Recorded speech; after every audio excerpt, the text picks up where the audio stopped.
this flag, this flag does not represent anything other than love for country. No more than my flag, the United States. If I put my flag up, it doesn't mean that I support slavery.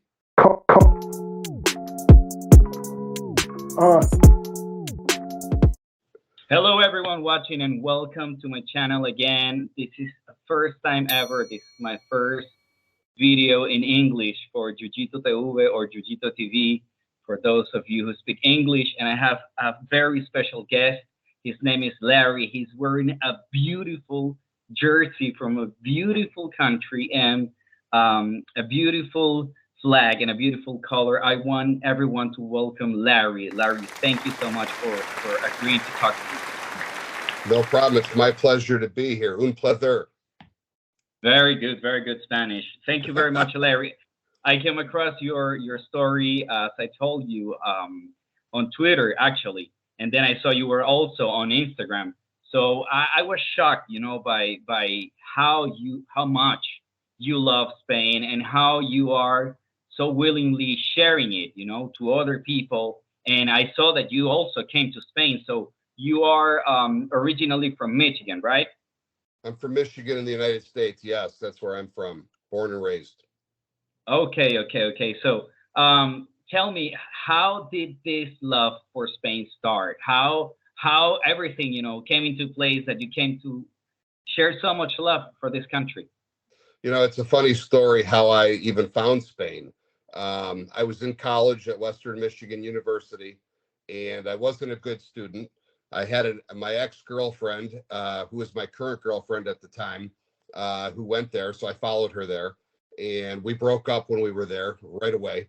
And I had to take a foreign language being a student, and I was taking Spanish as the language, but she was in the class. So I didn't want to take the class with her in the class. Of course, because you had broken up. Yeah, we had broken up and it wasn't fun, you know, and I picked up French. And when I jumped into the French class, and I'm not a very good student, I was sitting next to a gentleman from Madrid, from Spain. Okay. And my first, Joseph, my first test, I failed it in French. And I'm just not a good student. My second test, I failed it. And I started becoming very good friends with this gentleman from Madrid. And we started hanging out, and he started helping me cheat to pass these tests. So he would literally, he would take his test, he'd fill it all out, he'd give it to me, he'd take my blank one, and he'd redo the test. So I started going from failing to straight A's. I started passing all the tests. And the teacher would call on me during the class, and she'd ask me, Larry, what's the answer to this in French? And I wouldn't know it, but I was passing the test. Oh my goodness. So busted. So on the final exam, she said she was fun. She knew what was going on. She was fun on the final exam. She said, Larry, I want you on this side of the room, and Eddie, I want you on this side of the room. And of course, I failed the final exam, but she gave me a C in the class and passed me because she thought I was clever. I became very, very good friends with this gentleman named Eddie, who to this day is like my brother. And Eddie invited me to Spain. And I'll be honest, as an American 30 years ago, when I started coming to Spain, I didn't know about Spain. I remember asking him over the telephone. This is embarrassing to even say, but I remember asking him over the telephone, I'm coming to Spain for the first time. I'm just curious, do you guys have like microwaves over there? I didn't know, right? I didn't know. Don't worry, it happened. And he said, Larry, we're not a third world country. We're Spain. So that's how I come to know Spain. I came to know Spain because I went there to visit him. And of course, the first place that he took me was Plaza Mayor. I'll never forget it, in Madrid. And he's taken me all over the country. I mean, and since I've made many friends in Spain, I've traveled to Cuenca. I've gone across that bridge, and I'm afraid of heights. Cuenca is amazing. Wow. I love Cuenca. I've traveled to Burgos. I love Burgos. I've traveled all over. I've traveled to Pamplona. I've traveled to the north of Spain. I've been to San Sebastian. I've been to the south. You know, I've been to Granada. I mean, I've been all over Toledo, Segovia. I've been all over Spain. And so I came to know Spain 30 years ago through a friend, which I'm very fortunate that I got to see Spain through the eyes of a local instead of just Correct. the eyes of a foreigner. Yeah, so or a tourist. or a tourist, right? I understand Spain and the culture and the people and the pride and the way of life much more than the average tourist would, because I've lived through Spain through the eyes of the local, and I just love the culture. So yeah, that's how I've come to know Spain, is through a friend in college. That is an amazing story, and it amazes me, you know, that 30 years ago, you came to Spain, you started visiting Madrid, and of course, Plaza Mayor is a beautiful spot. It shocks you. Just to share you real quick, I am, as I said, I'm from Venezuela, and I came here 5 years ago with my wife, because she's actually granddaughter of Canarios. You know, her grandparents were from the Canary Island, Okay, and they Trinidad, migrated to yeah. Venezuela. Yeah, so Yeah. you know, because of the situation going on in my country, we had to move, and she had dual nationality, so that was our first choice, coming to Spain, and I thank God for it. I love this country after 5 years. Of I course. I have I have come to visit a few places, not as many as you, but I have been, you know, to a few cities, and it's wonderful. It's incredible. The story, I mean, the history that it has, the people, the food. There are so many beautiful things about this country, and I was so happy, you know, when I got to hear your story. I saw you made it to the news here. I saw you going viral, you know, on Twitter. So it's really amazing that it started so long ago, and until today, you know, you still keep that love, and that you came to know Spain, and now you keep that love for this country. Yeah, I mean, just hearing you talk about Spain and my love for it, I get tingles in my skin. You know, it's I love America. I'm American. I love America. America is my country, and I love Michigan. I love America, but I love, you know, I've traveled the world. I've been to Asia. I've been to Vietnam. I've been to China. I've been all over Europe. I've been to you know, South Africa. I've been to a lot of places in my life, and Spain is, for me, I feel like I'm half Spanish and half American. If Spain were I'm to sure go you to are. war, if Spain were to go to war tomorrow, which God forbid they don't do that, but if Spain were Yeah. to be under attack tomorrow, I would be on an airplane ready to put on the camouflage and go to war for Spain. I mean, Wow. I am Spanish, you know, you know my arm, the whole thing, you Yes, know. yes. I So have seen your tattoos. I saw that the last one you got was from Burgos, and yeah, it shocks me. You know, so many people here, they don't share the same love, and I'm also a foreigner, but my son was born here, and I eventually became Spanish too. So I when I went, you know, I had to swear my loyalty to the Constitution and to the King. I was so proud. I'm so proud of this country. I'm so proud of, yes. you know, all the good things. Of course, there are some things that are not as good, but I'm so proud of it, and the people, you know, can make really good things out of this country too. So how It many is. times have you visited Spain so far? You know, over 30 years, I've easily been there over 50 times. I mean, Wow. it could be as many as 75 times. Really, truly, I lost count years ago. There was many years I was coming to Spain 2 and 3 times a year. And then when COVID hit, I hadn't traveled anywhere. And you know, once I went viral for my love for Spain and my tattoo, by meeting that, you know, nice young girl who I still have a relationship with, who I still see and talk to here in Michigan, that's an exchange student, that saw my Oh, okay. I heard her speaking Spanish, and I knew it was Spain Spanish. I recognized it. Yeah, I recognized the dialect. And I asked her, you know, hey, are you guys from Spain? And she said yes. And I talked to her about Spain and my love for Spain, and showed her my arm, and she posted it on Twitter, and it went viral. I didn't even have a Twitter account at the time. Now Oh I my do. goodness. Yeah, all my friends started. I had several friends from across the country in Spain that were texting me, Larry, your arm is going viral. I know it's you. I know your arm. What's going on? So I Yeah, joined tell me Twitter. a little bit more about that. Who is this girl? And I mean, of course, I believe the love for Spain, you know, was what gave you the courage, you know, to talk to a stranger, because you're familiar with the language. You want to share, you know, with those who are from Spain. You Yeah. want to share your love. So tell me about this moment in particular. You know, I represent Spain everywhere I go. I mean, it's on my arm. So it's in my heart, but it's on my arm. So anywhere I go, doesn't matter where I go in the world or in the United States, if I'm wearing a short sleeve shirt, people see my arm and they'll ask me about, hey, tell me about Spain. But when I saw these two young girls in a little antique shop, it was a little antique store in a small little village in Michigan. Okay. And that's where it was. And there was two Spanish girls that were speaking Spanish, Spanish. I knew the dialect was from Spain because of the pronunciations, even though Correct. I don't understand. I mean, I don't speak a lot of Spanish.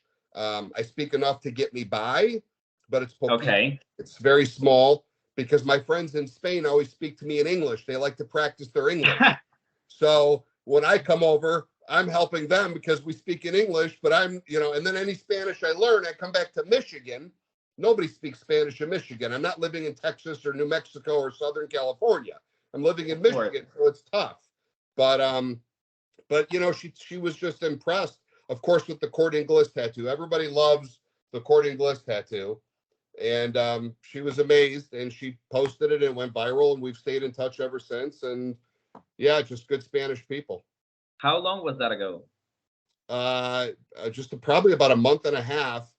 And after it started going viral, I hadn't been to Spain in a while. And I thought, I wrote the letter. They called it the love letter. The news called it the love letter. I don't know if you read it. I haven't read it. I'll have to check it. I'll post it here. It's a very good letter because I told the Spanish people that, listen, you have the best country in the world. And I believe that the United States is also the best country in the world. So for me, the United States and Spain are even. They're equal. Now, this is to me, and I'm allowed with my own beliefs. So to me, they're the same as far as they both have their pluses and they both have their issues. But both countries I love 100%, and I consider to be in my heart. So, Spain is a fantastic country, and it is. It is. I understand your position because I'm a Venezuelan. I'm not Spanish. I was not born here, and I love my country. Even though my parents were not actually from Venezuela, they came from Ecuador to Venezuela, and me and my siblings, we were born there. I love my country, and I'm really sad, everything that's going on there. But I also love Spain so much. As I told you, my son, he was born here. He's growing up here. I got books, about Spain's history, about, all the beautiful things, all their achievements. And I want to make sure that I share that with my son. I want to make sure that he, knows the story of his country. He knows all the great achievements this country has made and all its great history, We speak Spanish in Venezuela because of the Spanish Empire, and it's sad that so many voices, they have tried to twist, the story so that it was all wrong and nothing good. But actually the Spaniards, they founded universities in South America. They brought, their religion, their language. They brought food, and we started an exchange. At some point, the sun would not set on the Spanish Empire because the Spain was here in the peninsula, and also the Spanish Empire was there in the American continent. So yeah. I understand your position. I also love my country, but I also love very much Spain. And I'm gonna tell you something. My family, my mother and my sister, they live in the U.S., but they live in Florida. I also love the U.S. a lot, but not as much as I love Spain and my country, Venezuela. So yeah, Spain and the United States for me are equal. It's a true blessing to have two countries that I consider home that I love equally. It's unbelievable. Sure. People love to visit certain places, but to say that another country is as much home in your heart, it's what Spain is to me. Of course, and it's amazing. So I understand your Spanish is not very good, but you can get some word to it, right? Yeah, I know, and I'd like to retire one day in Spain. So I mean, I know enough to get by, but I don't know enough to speak it fluently, only because, again, when I come back, there's nobody here that really speaks it. And, I don't want to, there's people here that have offered locally to teach me, but I don't want to learn the dialect that's not from Spain because it'll just confuse when I go to Spain. I want to speak Spanish. Oh, Not that certainly. there's anything wrong. I have plenty of friends that are Mexican, plenty. But I don't want to learn that form of Spanish. So I'd rather just pick up what I can from my friends in Spain, because I don't want to come over there and start saying things like cerveza instead of cerveza, right? You know what I mean? I want to make sure the ths are still proper. So there's nothing wrong. I love everybody, but you know, that's just the way I want it to be. By the way, your son is lucky because he'll grow up in Spain and he'll learn all about the history of Spain. It's amazing to me how almost anybody you speak to in Spain, almost anybody, they know their culture. They know their history. They know their upbringing. You can ask them, tell me about that castle. Tell me about, that church or cathedral. They will tell you what year it was built. They'll tell you, hey, the Arabs took us over and they built this, and then the Spanish this year took it back. I mean, the Spanish people just know their history. They're pretty good about knowing their culture. It's very respectful. And they are willing, to share the fun facts, all those details, that you might not get as a regular tourist. They are willing to share that, and that is something beautiful because you get to know more than just, what could be there exhibited or showed, So it's amazing. So how do you perceive Spaniards about how do you perceive they feel about their country, in general, overall, all those who you have met? So this is an interesting question, and I've been interviewed by the news, and I've been interviewed by Telecinco 5 and TVE and ABC, and I've had 20 Minutes write me up in the Burgos newspapers and Zaragoza, and I mean, everywhere. And I saw you with some mayors. Yeah, with the mayor. Yep. The mayor of Bodia. What a great guy. I've been asked this question, and I've been very careful not to get political in my statements, but because my goal is not to divide the Spanish people, but to unite them. So I will tell you this about the Spanish people, Joseph. Number one, I have gotten thousands of responses, offers for me to come visit every city, every village in the entire country by people that I don't know from their heart, people that want to give me gifts, people that want to buy me beer, people that want to buy me meals, people that want me to stay with them, people that want to tour me around and show me their village, their city, their part of Spain. The pride of the Spanish people. I mean, the overwhelming responses I've gotten on Twitter and Instagram are unbelievable. So the pride of the Spanish people is probably deeper than any country I have ever come in contact with. There's no question the Spanish people have the deepest, proudest pride for their country, but they're quiet about it. They're very, very quiet about it. And I'm loud about it, and that's what they like, because I'll never be quiet like they are. And my goal is if I can get them to be louder. And I'll say this, I've had many people say, Larry, when you go to the north, cover your arm. The people in the Basque Country, the whole thing with the flag and the whole thing with, the fascism. Look, I'm not going to go there, but I'm going to say on my arm, I've tattooed, and it's healing now because I just redid it all, but I tattooed Bilbao. Okay, I have Sevilla, Vigo, but I also have Bilbao. Because to me, and I have friends in Barcelona. I have friends all over the country. And for me, Spain is from one end to the other, and from the top to it's the entire. And when I see this flag right here, beautiful. This flag, this flag does not represent anything other than love for country. No more than my flag, the United States. If I put my flag up, it doesn't mean that I support slavery. Of course.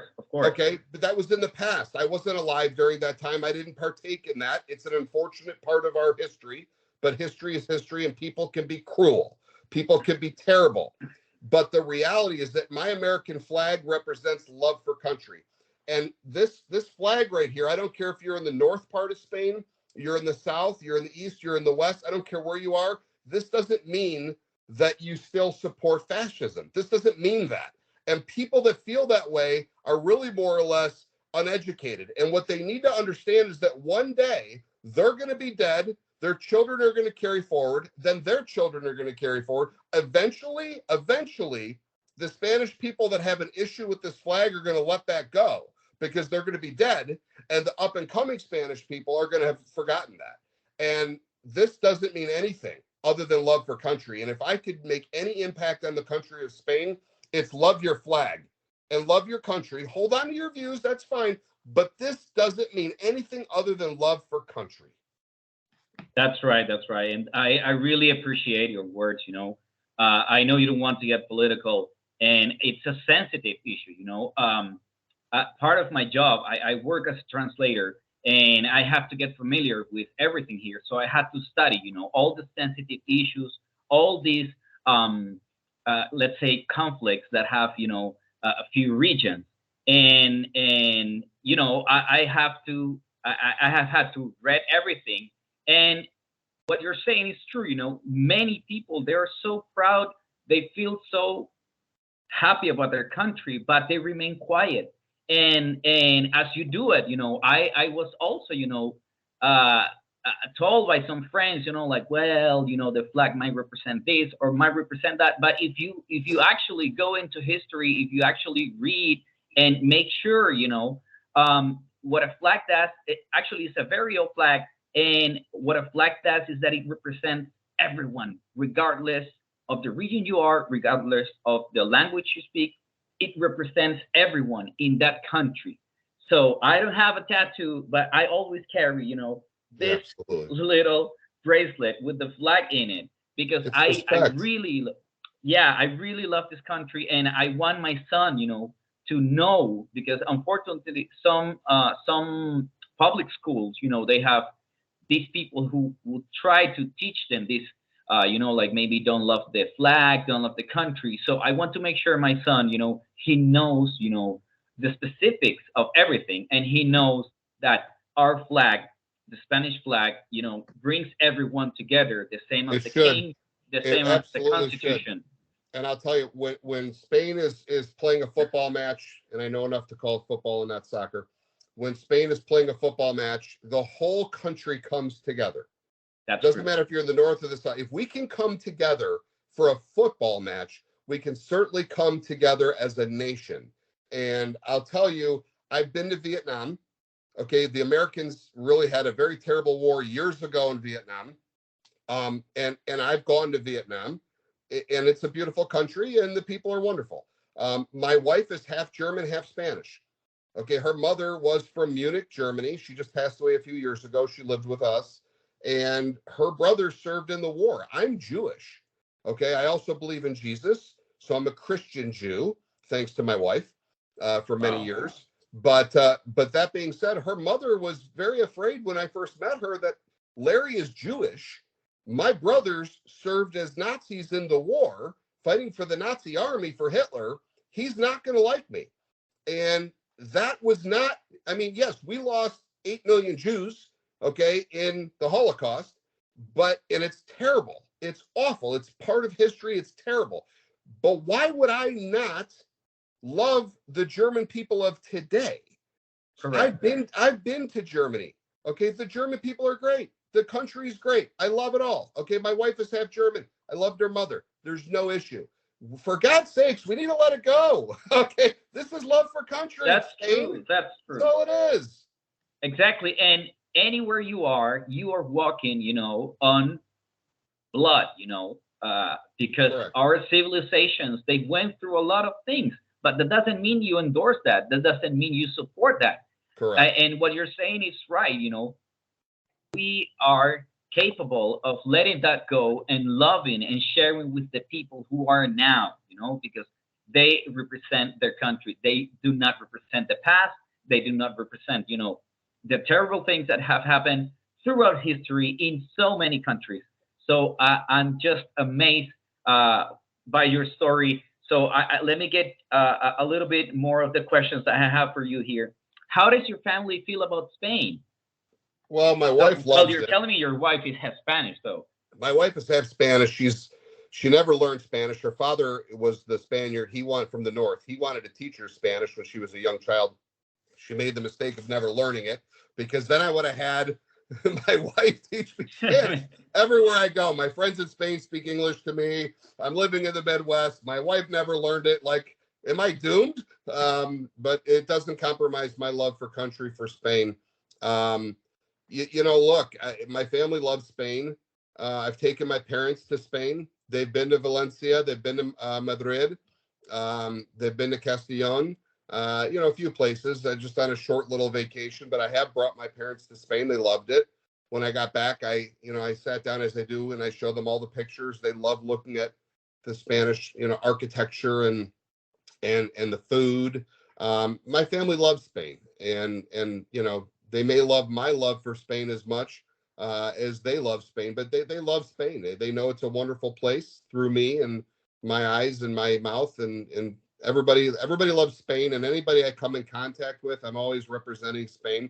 I've been called on the internet by many people on Twitter and Instagram, which, if they want to go to my Instagram, it's under Larry Shy, SHY, or at Larry Shy Guy, but Larry Shy, SHY.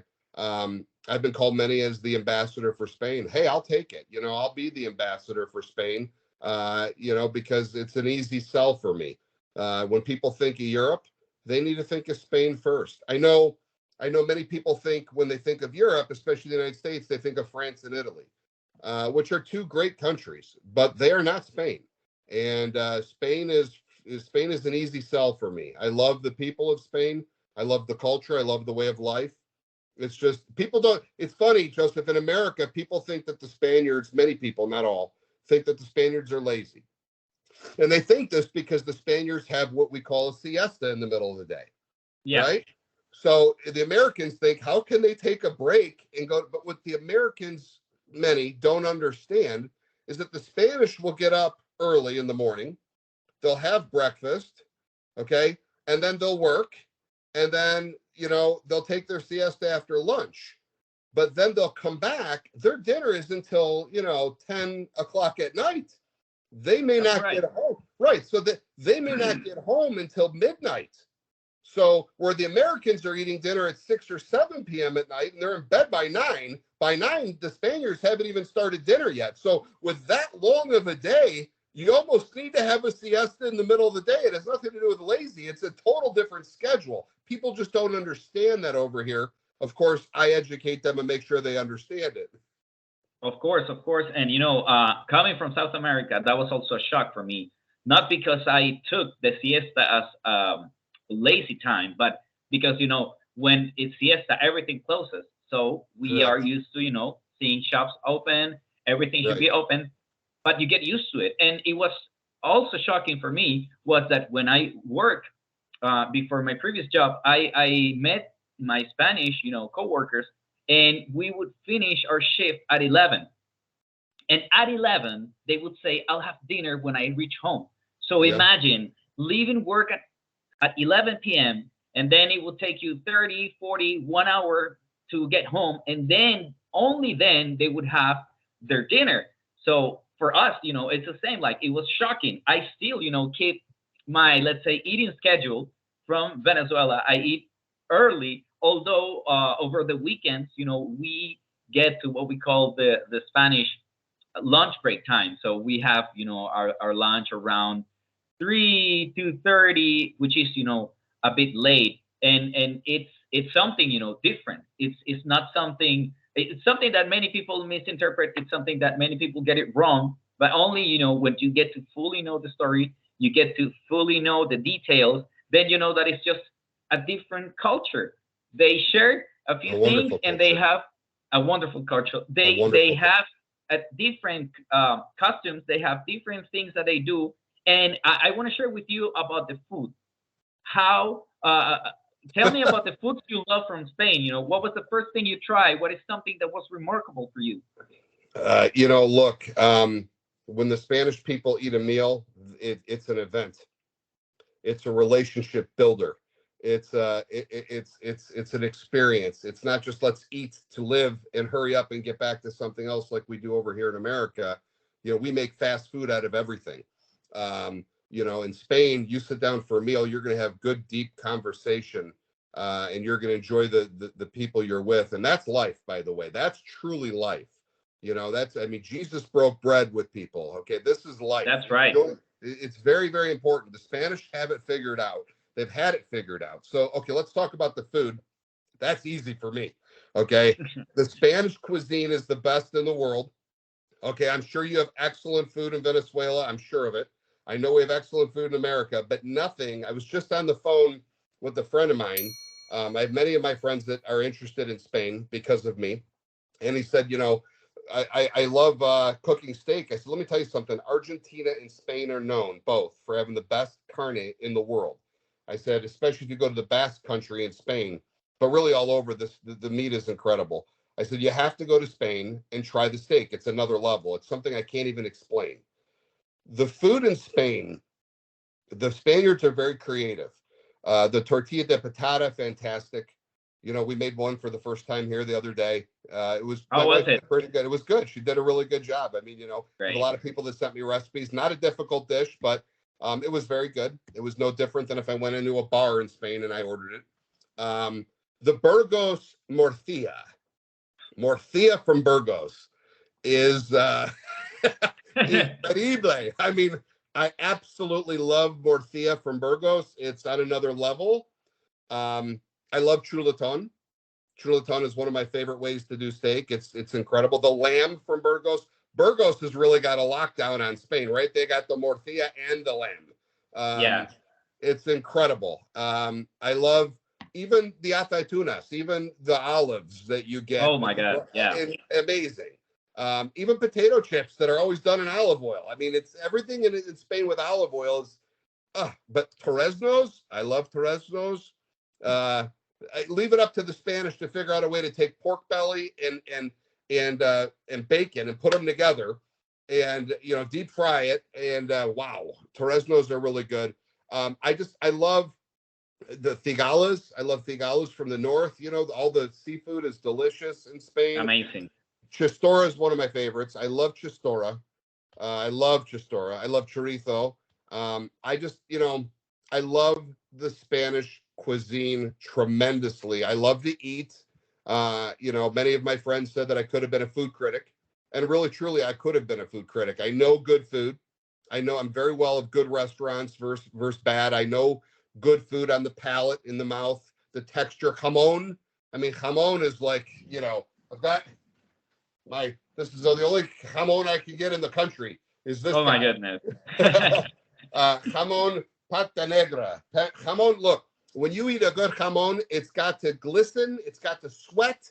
It has to be a little bit sweaty, and then when you put it in your mouth, it should melt, and it should have a little bit of a dryness, a little bit of a dry skidding on the roof of your mouth as you eat this jamón. The texture is very important with jamón, as well as the quality and the flavor. The texture is equally important as the flavor and the cut. Jamón is one of my favorite things. And man, I'm so tired of people in the United States. I love the people, but I'm so tired of them always, it's like prosciutto. It's nothing like prosciutto. Okay, it's jamón, and it's much better than prosciutto. Much, much better. I love the cuisine in Spain. The gastronomy it's an amazing, amazing food. It's just, I love the food in Spain. You are truly an expert. I'm amazed. You know, you have so much knowledge about the cuisine in Spain. And have you tried secreto? It's a cut from Iberian pork. I'm gonna recommend it next time you come here. You try secreto. Okay. It's have you heard of Wagyu meat? You know, of course. Japanese beef. You know, that has a lot of fat. You know, within the layers of the meat. So secreto is something similar, but of course it's from pork. It's delicious. Okay. Yeah. So let me share with you. Is it as good as the pig? Is it as good as the pig in Segovia? Oh, I have tried Segovia pig and the piglet, and that's amazing. But secreto is a different cut. You really have to try it. You know. I will. When I came here, it was shocking to me. You know, the olive oil. Now I eat olive oil. I cook with olive oil. It was shocking to me that people eat bread, and instead of using butter like we do, they use oil.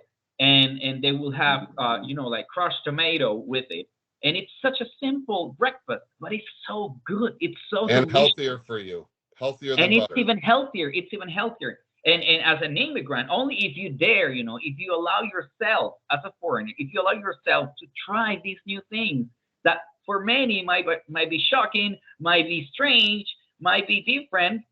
If you don't allow yourself to try this experience, how are you going to try, you know, some of the best food here? And you Yes. know, where in my country we eat something called arepas. I hope you can try one day. When you come to Spain, you have to try arepas. Okay, so this is like a cornmeal bread we cook every day, so it's freshly made.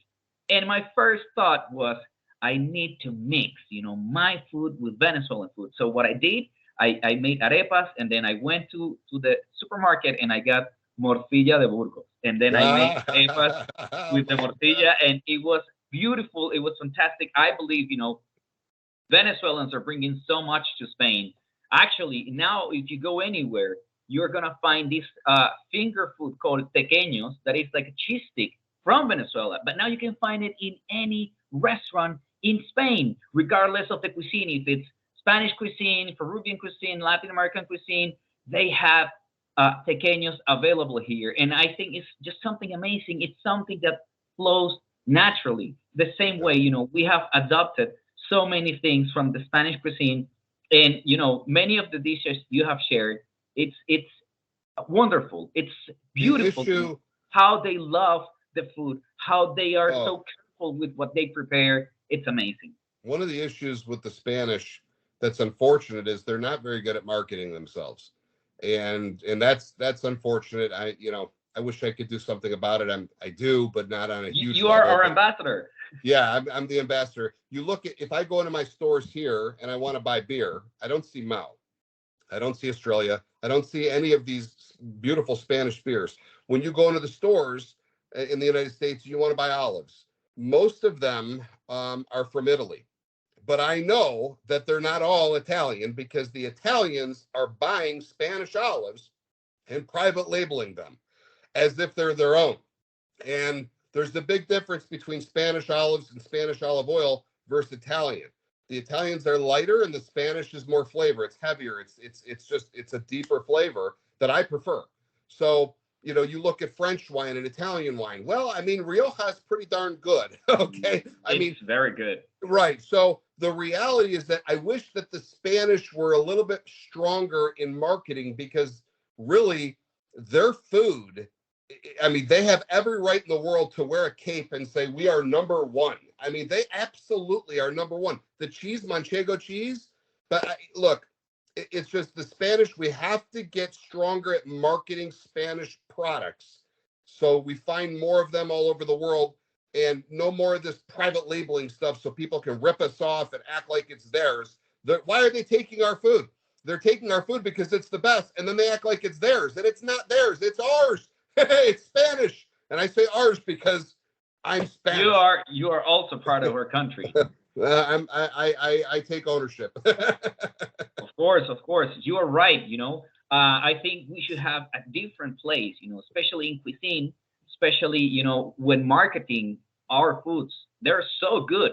And I hope one day, you know, all these tariffs and barriers, you know, made for import and export, are you know broken, and that more Spanish products are available worldwide Yeah, in my country, because we had a large Spanish community. We became familiar with all these treasures.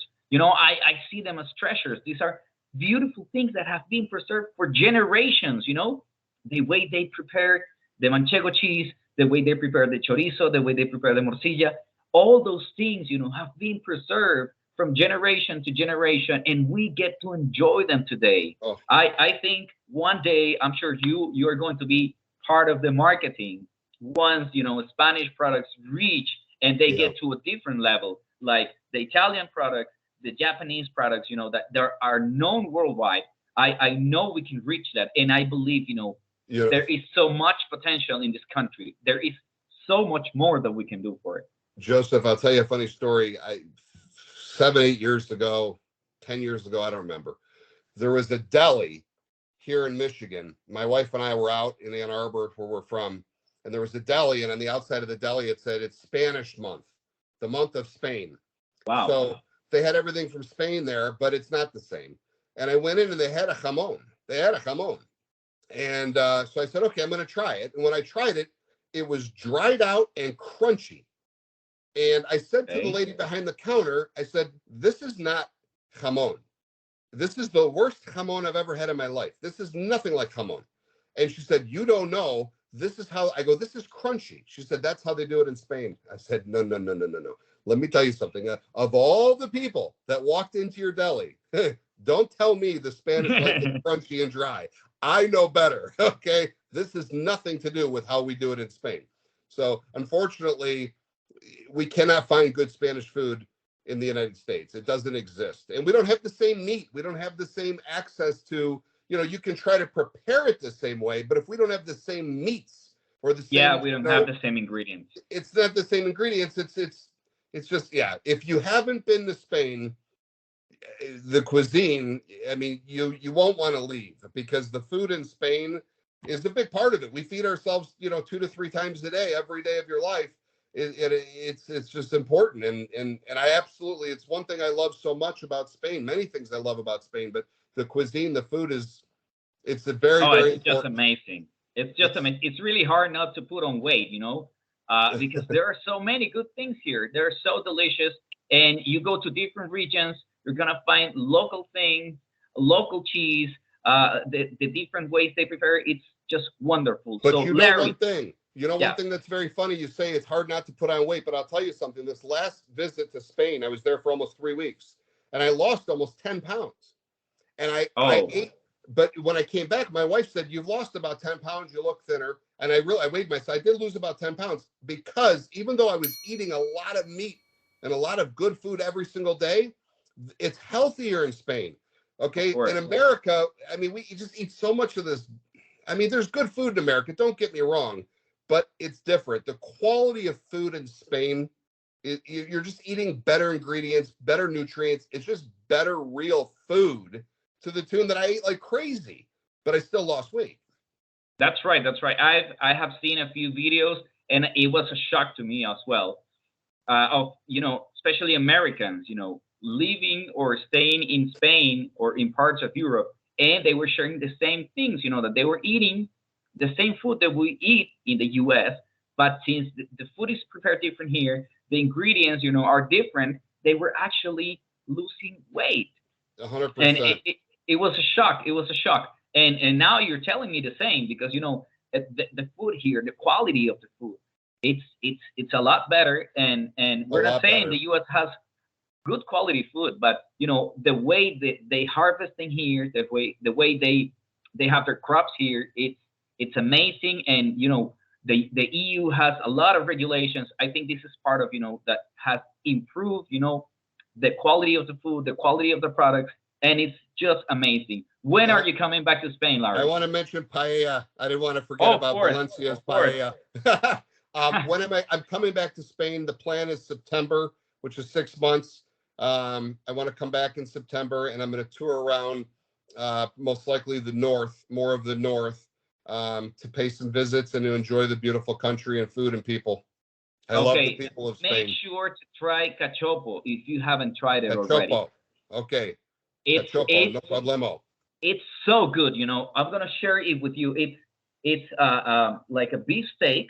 Okay, so you have the beef steak, then you put inside jamón, then you put cheese, and then you put on top another beef. Then you fry it. I had this. It is delicious. I had it in Madrid. I had it, my friend. I know exactly what you're talking about. It's thin steak with cheese in the middle, okay, and then a jamón, and then it's got like a crust around the outside of it. Correct. I know exactly what you're talking about. Dipped like in breadcrumbs. Yes. Oh my goodness, that is from Asturias. So if you're going north, you make sure you eat real cachopo from Asturias. Okay, now that you broke it down, I know exactly what it is. I actually just had it on this last trip that I just came back from. Yes, it's delicious. It's delicious. So now that you are back in Michigan, what do you miss the most from Spain? Well, I mean, the biggest thing that I miss the most, honestly, besides the food, of course, is the people. The people of Spain they're just Oh good man, people. They're just good people. They have big hearts. They have a lot of pride. They have good judgment. They really do. They're just good people, you know. And if you ever want to have a real good, deep, honest, you know, heartfelt conversation, just sit down with a Spaniard and speak to them. You'll have a real. They're so big hearted. Their hearts are. I promise you, if you cut a Spaniard open, the heart is the biggest organ in the body. It's too big. It barely fits in the chest cavity. They're just good people. I miss the Spanish people. I miss the way of life. You know, I miss the architecture. I mean, it's so beautiful in Spain. The architecture, they have it every day. As my wife was going through the pictures from my last visit, she's like, man, they have this every day. And they probably take it for granted because we don't have these beautiful cobblestone roads. We don't have these beautiful castles, these humongous cathedrals. And you can see a cathedral here and there in the United States, of course, but not at the level of Spain. You know, you go to Burgos and you see an amazing cathedral. You know, Madrid, amazing cathedral. Zaragoza, you have two amazing cathedrals. I mean, when I was in Cordoba, I mean, it's just, the architecture in Spain, the history, the culture, the pride of it all. I miss it. I miss all of Spain. I miss the people.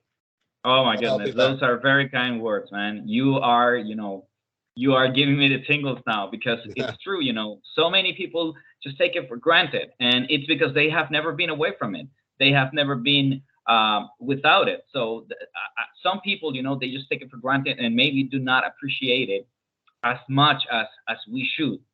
And I try, you know, to enjoy everything here, especially, you know, the weather. Now the weather is getting better. Last 2 weeks ago, I went to Valencia for the first time with my family, and I loved it so much. You know, my birthday. No, I couldn't make it for Fallas, but I went a few days after Fallas because we got a few days off, and I'm going back for my birthday. I'm going back for my birthday, which is next week. You know, because I loved it so much. I went to the beach, and my son and I and my wife, we had a wonderful time in Valencia. So thank you so much for your story and for sharing with me, Larry. Before we end, I want to make a little prayer for you and my Christian myself. If you allow me, just a quick prayer, and we can end it. Okay? Wonderful. Dear God, thank you for this wonderful time with Larry here. He's such an amazing man. I'm thankful for his life, and I'm thankful for everything he's been doing on behalf of Spain, this beautiful country. I want you to bless him, and I want you to protect him and put your angels around him, and do please protect him the next time he comes to Spain. I really hope that he can continue enjoying this beautiful country. Bless his family, bless his visit, bless all of the work he's doing on behalf of this beautiful country. In Jesus' name we pray, amen. Amen. I thank you for that, and I wish you a happy early birthday.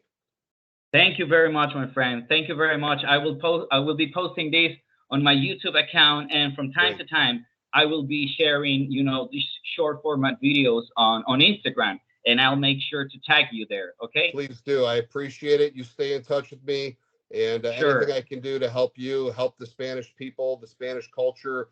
You know, so when people think of Europe, they think of Spain first. Viva España. You know, I'm all in. Anything I can do to help you. Of course, my friend. Viva España for long and for good. Thank you very much, and God bless. See you, Larry. Thank you very much. Buddy. You're welcome. Viva España.